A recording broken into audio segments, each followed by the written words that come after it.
Hello বন্ধুরা, আজকে আমি দেখাচ্ছি কিভাবে মাশরুমের সিলিন্ডারগুলোকে প্যাকেটিং করার পর প্যাকেটজাত যখন হয়ে যাবে তখন মোটামুটি 20 থেকে 25 দিন পরে সিলিন্ডারগুলোকে সুন্দর করে কেটে দিতে হবে।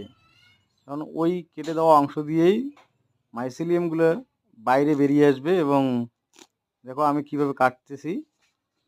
ওই মাইসিলিয়ামগুলো ওইদিকে, মাশরুমগুলো ওইদিকে বার হবে এবং না কাটলে কিন্তু ওখানে ভিতরেই পচে যাবে। খুব সাবধানতার সাথে কাটতে হবে।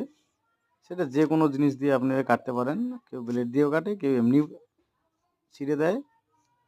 তো আমি আমার সুবিধার জন্য আমি ব্লেড দিয়ে কেটে দিচ্ছি।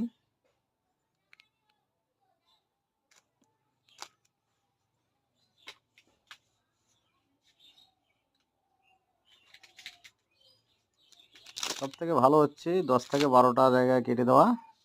তাহলে 10 থেকে 12টা জায়গায় একসাথে আইসক্রিমগুলো বাইরে বেরিয়ে আসবে এবং ফলন ভালো হবে। পরবর্তীতে প্রথম ফসলটা তুলে ফেলার পরে দ্বিতীয়তে আবার অন্যত্রে কেটে দেওয়া।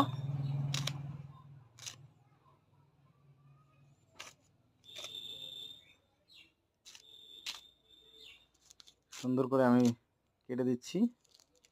মাইসিলিয়ামগুলো যেহেতু আমার ছড়িয়ে গেছে পুরো সিলিন্ডারের ভিতরে, তাই আমি খুব সুন্দর করে কেটে দিচ্ছি।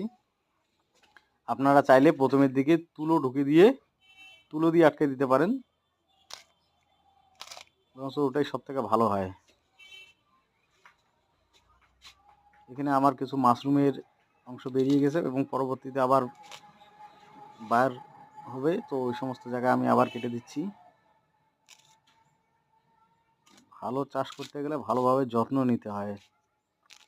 এই সমস্ত জিনিস যত্নের উপরেই নির্ভর করে। Thank you very much.